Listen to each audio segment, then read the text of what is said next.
চলে এলাম আরেকটি নতুন রেসিপি নিয়ে।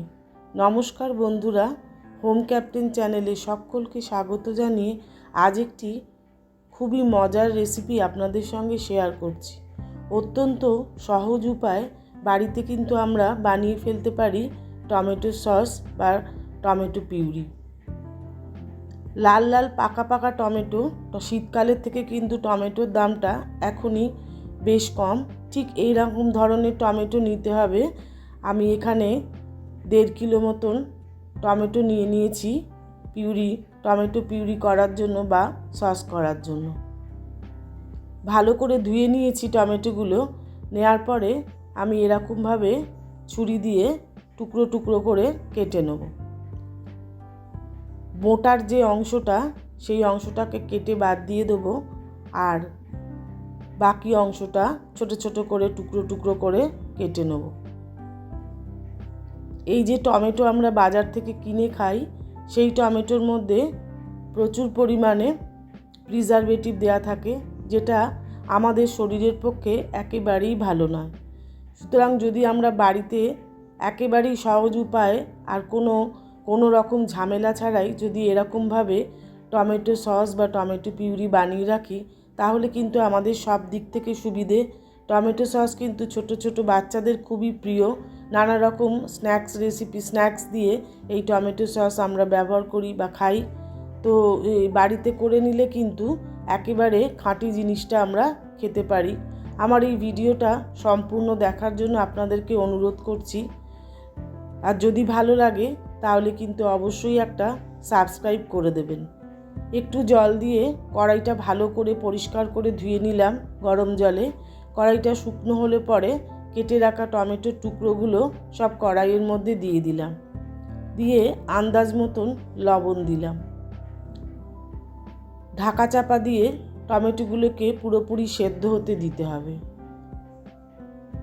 সেদ্ধ হতে কিন্তু একেবারেই বেশি সময় লাগবে না, খুবই কম সময়ের মধ্যেই কিন্তু টমেটোগুলো সেদ্ধ হয়ে যাবে। ভালো করে আরেকটু ঢেকে রাখবো। কিছুটা আদা নিয়েছি, সেই আদাটাকে আমি এখানে ছোট ছোট একেবারে গ্রেট করে নিয়েছিলাম বা কুচিয়ে নিয়েছিলাম, সেই আদাটাকে এখানে মিশিয়ে দেবো। সেদ্ধ হয়ে যাবে টমেটোর সাথেও।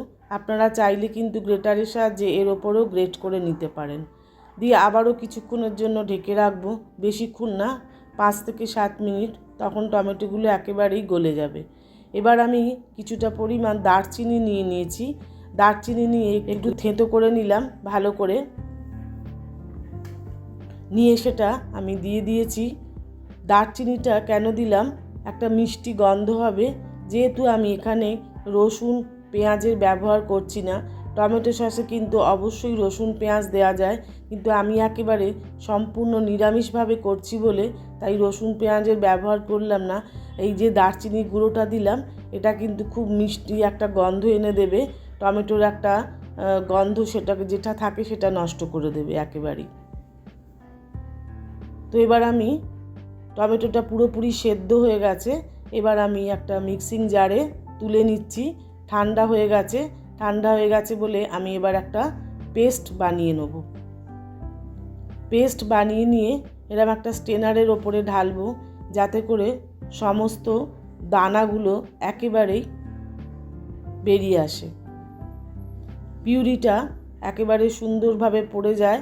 আর দানাগুলো বা খোসার যে অংশগুলো সেদ্ধ হয়ে যাওয়ার পর এরকম স্ট্রেনারের মধ্যে দিলে সম্পূর্ণভাবে বেরিয়ে আসে।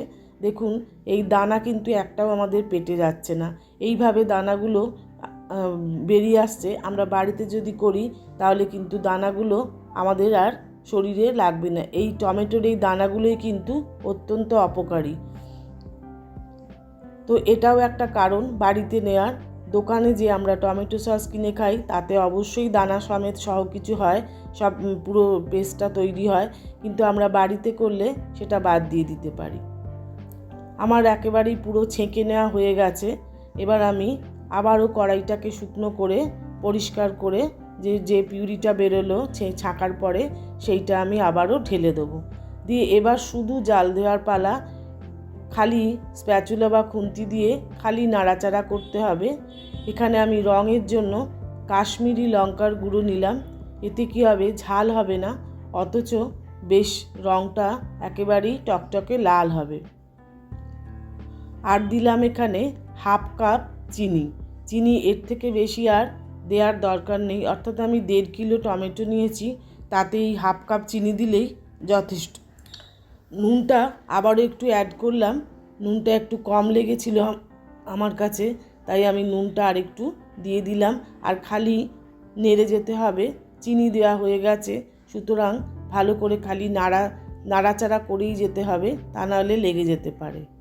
এবার হচ্ছে আমাদের দেখে নিতে হবে যে টমেটো সসটা যদি একটা জায়গায় তুলে 2-1 ফোঁটা নিয়ে এইভাবে ধরলে যদি গড়িয়ে আসে, তাহলে কিন্তু বুঝতে হবে এখনও অনেকটাই বাকি আছে।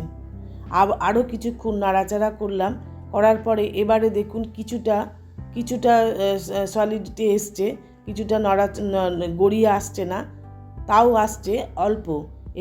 আবারও জাল দেওয়ার পরে আমি আবারও দেখে নিচ্ছি টেস্ট করে যে এবার কিন্তু আর গড়িয়ে নিচের দিকে নেমে আসছে না, এক জায়গায় স্থির হয়ে রয়েছে, অর্থাৎ টমেটো সসটা সম্পূর্ণভাবে রেডি হয়ে গেছে, নামানোর উপযুক্ত হয়ে গেছে। এবার আমি গ্যাস অফ করে দিলাম, দিয়ে একটু ঠান্ডা হতে দিয়েছি। ঠান্ডা হলে পরে কিন্তু ভিনিগার আমাদের অ্যাড করতে হবে। এখানে কিন্তু ভিনিগারের জায়গায় লেবুর রস ব্যবহার করা যাবে না, ভিনিগারই কিন্তু অ্যাড করতে হবে, তাহলে কিন্তু কোনো রকমভাবেই পচন ধরবে না। আমি এখানে 2 টেবিল চামচ ভিনিগার অ্যাড করে দিলাম। ভিনিগারটা একটু বেশি পরিমাণেই দিতে হবে, এতে একটা টক ভাবটাও আনবে। আবার চিনি দেওয়া হয়েছে, তার ফলে মিষ্টি ভাবটা তো আসবেই। যদি আমার এই ভিডিওটা ভালো লাগে তাহলে কিন্তু লাইক, শেয়ার ও কমেন্ট করতে ভুলবেন না। তাহলে আজকে এই পর্যন্তই থাক, পরের আরেকটি ভিডিওতে অবশ্যই দেখা হচ্ছে।